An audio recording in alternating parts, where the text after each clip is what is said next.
Goiânia, 90 anos. Como podemos entender esse processo histórico? Uma cidade que mistura o urbano com o rural e é uma capital muito nova ainda. Como entender e o que esperar do futuro dessa capital? Hoje nós estamos aqui com o professor e historiador Nasser Chaul, que vai nos falar sobre o processo histórico da consolidação da nossa capital. Esse podcast é oferecido pela Escola Judicial do Tribunal de Justiça do Estado de Goiás, a EJUG. Professor, muito obrigada pela sua presença aqui e seja muito bem-vindo. Eu que agradeço a EJUG por estar fazendo um trabalho, né, de mostrar os 90 anos, que não é um pouco tempo, né, de uma capital como Goiânia, de poder estar distribuindo, né, para o mundo das redes sociais ideias, né, conhecimento e fundamentos, né, sobre Goiânia. Então, quero agradecer mais uma vez a oportunidade de estar na Escola Judicial e dar os parabéns por mais essa atividade de vocês. Meu muito obrigado. Professor, 90 anos da fundação de Goiânia. Vamos falar um pouquinho desse início, como que foi? A gente tem aí uma capital que foi projetada para 50 mil habitantes e, ao mesmo tempo, num processo político muito denso, né? A gente vem da projeção do Pedro Ludovico Teixeira, mas a gente estava com um processo político pesado de muitas decisões naquele momento. O que a gente precisaria destacar a princípio? Como que a gente tem que olhar esse cenário da Goiânia que foi criada, da transferência da capital? Bom, Goiânia tem uma longa história, né? Essa história de permanência de uma capital com 90 anos, ela tem início, basicamente, em 1913, com a transferência dos trilhos da Estrada de Ferro de Araguari para a cidade de Catalão, o que provoca, ao longo da chamada Primeira República, um processo de desenvolvimento muito forte do Sul e potencialmente do Sudoeste de Goiás.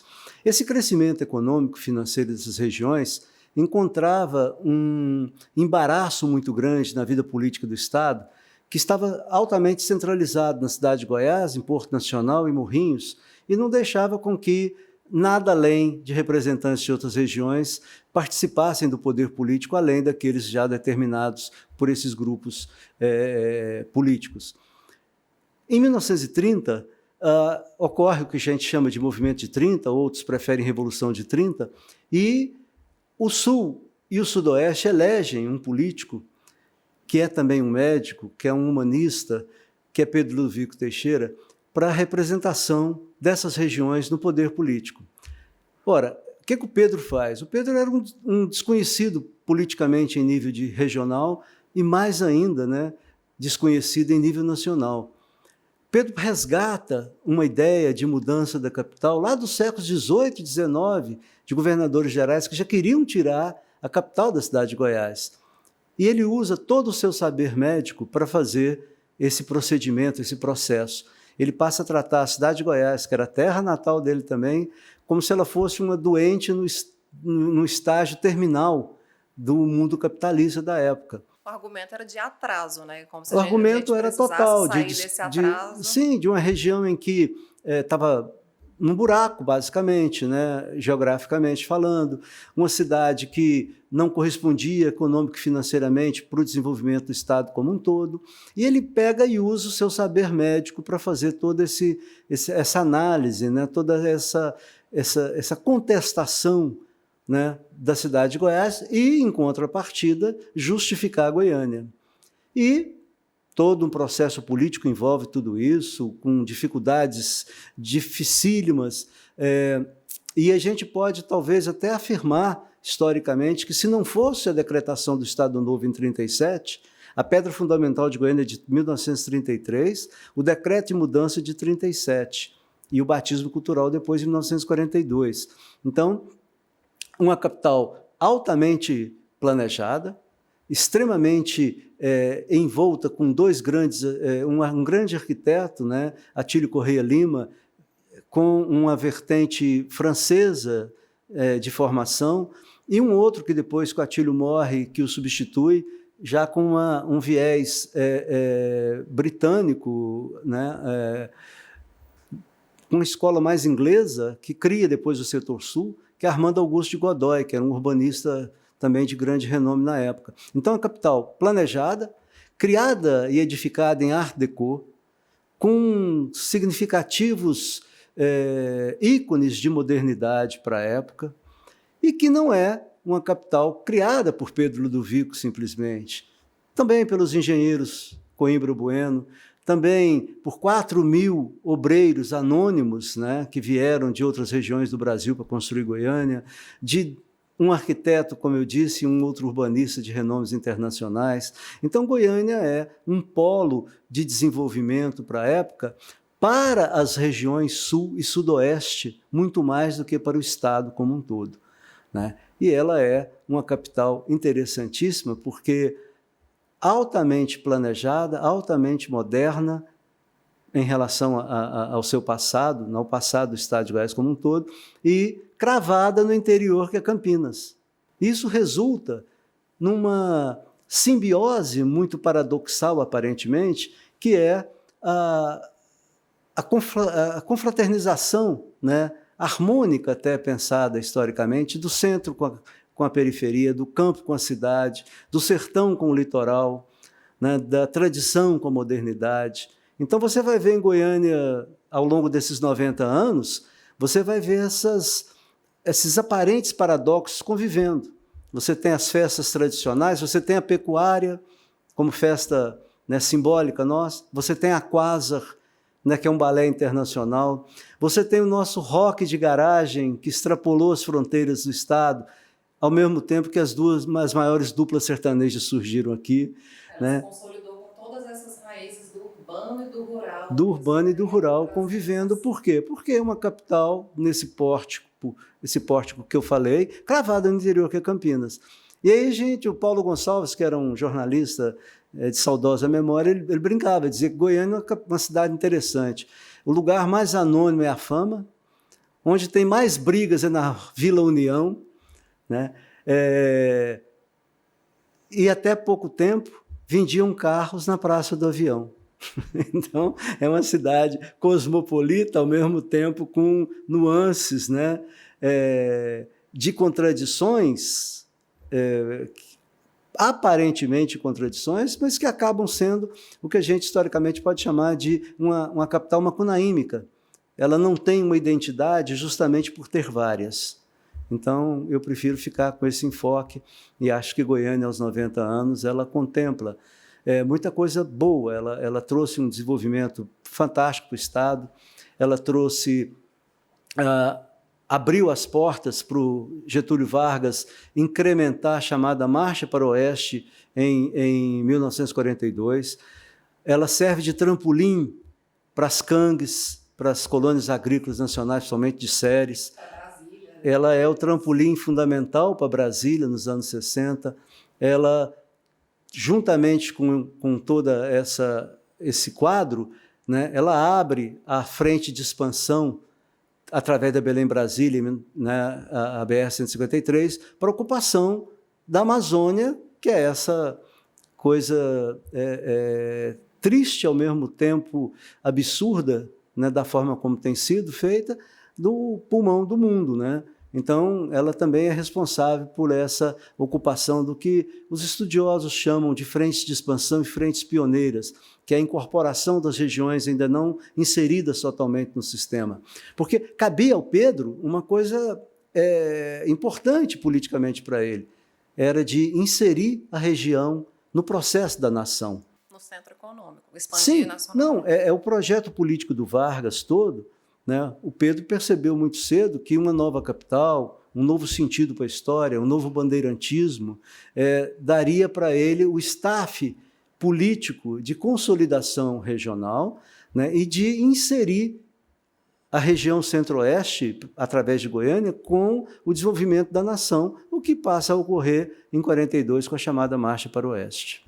E aí a gente tem ao longo da história alguns mitos, né? E a gente tem o chamado mito da decadência, e a gente contrapõe uma decadência à modernidade. Eu queria que o senhor falasse um pouquinho sobre isso. Eu questionei muito, durante meu doutoramento, né, no Caminhos de Goiás, da construção da decadência aos limites da modernidade, esses 3 triângulos básicos, né?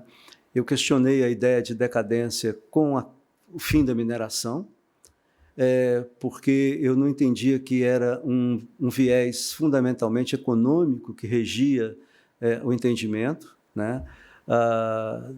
Não tinha como ter decadência para algo que não se desenvolveu, né? E a visão dos viajantes europeus passaram primeiro por Minas e por outras regiões em que a herança da mineração era muito antagônica ao que foi para Goiás. Então, a visão europeia deles viam Goiás como algo decadente, né? Sem que o povo e sem que as bases culturais e sociais pudessem corresponder a isso. E depois eu questiono a questão do atraso da política da Primeira República com os coronéis, que era uma ideia de que os coronéis tentavam manter o atraso do Estado para melhor governar. Eu mostro que, a partir de 13, o desenvolvimento do sul e sudoeste de Goiás contrariava totalmente essa ideia e que coronel nenhum caiu do poder com o movimento de 30, né? E nem com a implantação dos trilhos da estrada de ferro. Muitos deles eram ligados a um projeto de navegação fluvial do Araguaia e Tocantins, e não por uma estrada de ferro, por uma implantação dos trilhos da estrada de ferro. Não é que eles eram contra os trilhos, é que os trilhos, que era um projeto internacional, eles chegam aqui em 1913, a Primeira Guerra estoura em 14. Então, era uma necessidade europeia, principalmente inglesa, de que essas regiões, como a Goiânia e tantas outras no Brasil, fornecessem alimentos para a Europa numa guerra que era eminentemente europeia. Então, coronel nenhum aqui ia ser capaz de barrar um projeto dessa magnitude. E a questão da modernidade, eu contrario a mim mesmo, eu me questiono no meu mestrado, que foi sobre a construção de Goiânia, dizendo que a modernidade não chega com Goiânia para Goiás, ela chega com Brasília, para a região centro-oeste. Então, são esses parâmetros que eu tentei estudar muito e continuo até hoje. A gente pode dizer que o projeto de Pedro Ludovico Teixeira deu certo, a visão dele se consolidou exatamente como ele tinha projetado, como que o senhor analisa? Eu acho que foi muito além, né? Porque o que você projeta para uma época, as mudanças que ocorrem no país, no mundo, na própria região, extrapolam muito aquilo que você planejou, né? Então, por exemplo, Goiânia foi projetado para 50 mil habitantes, o que era assombroso para a época, né? Está batendo na casa de 2 milhões hoje, com uma qualidade de vida bastante significativa ainda, mas com problemas sociais, econômicos, ecológicos, né? De toda a ordem ainda. Então, o que o Pedro fez é muito significativo historicamente, não dando a ele, simplesmente a ele, né, a construção de Goiânia, mas, como eu falei, um resultado de uma cadeia de elementos, de personagens, de potencialidades. Mas o interessante é que ele, ao usar o saber médico, ele demonstra uma sintonia muito grande com o que estava ocorrendo na época. Então, um médico tratando uma capital antiga como uma doente terminal, né? Mas é também a ascensão do médico no poder político do Brasil. É Pedro Ludovico, médico em Goiás, é Pedro Ernesto, no Rio de Janeiro, no final dos anos 30, médico, é Adhemar de Barros, em São Paulo, médico, é Juscelino Kubitschek, em Minas Gerais, médico e depois presidente da República. Significa o quê? Que nós estamos transitando do papel do bacharel na Primeira República para o papel do homem ligado à ciência, né? A eugenia presente no mundo como um todo, né? As ideias fascistas que virão ao longo dos anos 30, 40, as inúmeras centralizações de poder, como, por exemplo, você tinha Hirohito no Japão, Pinochet no Chile, Vargas no Brasil em 37, a partir de 37. Você tem as centralizações na União Soviética, né, com Stalin, você tem a altíssima centralização com Hitler e Mussolini na Alemanha e na Itália. Então, o país como um todo mudou muito com essa vertente política, né? Com essas alterações políticas, e vai mudar mais ainda com a Segunda Guerra Mundial e pós. Então, uma capital daria um pouco mais de sustento, né, a essas mudanças, talvez sem a perspectiva que o Pedro Ludovico pensava em ter, foi talvez muito além, né? Talvez assim você possa pensar que é uma capital que o centro, o poder político vai caminhando pelas principais avenidas até a mais moderna, o mais moderno simbolismo do transporte na época, que era a estrada de ferro, mas não, se você prestar bem atenção, sai da estação ferroviária, as principais avenidas, e vão para a praça cívica, vão para o poder político. Isso era o uno das centralizações políticas que nós vislumbramos com os fascismos surgindo na época, e Goiânia é fruto do Estado Novo, um poder altamente centralizado, ditatorial, né? E o Pedro pega uma carona grande em tudo isso. Como que a gente poderia definir, em poucas palavras, a nossa capital hoje, fruto dessa mistura do urbano com o rural? E como que o senhor imagina que a gente estaria aqui daqui a alguns anos, Goiânia centenária, Goiânia 150 anos, o que a gente precisaria e evoluir ainda? Olha, Nostradamus, né? Olha, eu penso que o simbolismo que eu acho, talvez a frase que eu mais gosto, né, nesses estudos todos, é de ter Goiânia como a capital do sertão. Mas a capital do sertão no sentido do sertão mais para Guimarães Rosa do que para outra vertente qualquer. O absoluto lá, né, o umbigo da nossa identidade, o resgate das positividades que nós temos na cultura, nas artes, nas lides jurídicas, na música, no teatro, na dança, nas artes plásticas, na literatura. Então, eu penso que essa solidez de ser a capital do sertão, com o conceito altamente valorativo que a ideia de sertão tem hoje nos estudos das ciências humanas, né? Principalmente na antropologia. Então, eu penso que a Goiânia do futuro vai ser aquilo que a gente conseguir brecar de destruição que está havendo, né? E de recuperar o que nós temos de preciosidade, como a Art Deco, por exemplo, o centro da capital, né? Aquilo que ela significou para o Estado como um todo. Ela é uma capital já bem arborizada, a gente pode ampliar bastante isso aí, que é significativo hoje, cada vez mais, né? A gente pode pensar numa cidade em que a educação seja primordial. Não existe cidadania nem cultura sem uma identidade cultural pedagógica bem formada. Então, a Goiânia do futuro é cheia de boas perspectivas, mas de alguns assombros que, se continuarem, talvez liquidem, né, muito dessas possíveis realizações. Eu acho que uma coisa é fundamental, é o conhecimento histórico, né, sobre as origens da capital, que está fazendo 90 anos. Isso, historicamente, 90 anos é pouquíssimo, né? É quase nada em história, né? Mas, por isso mesmo, dá tempo de salvaguardar a memória, né, de registrar a história, de conhecer o pertencimento que cada um de nós temos com cada pedaço habitável, né, do campo e da cidade, nesse estado e principalmente na capital.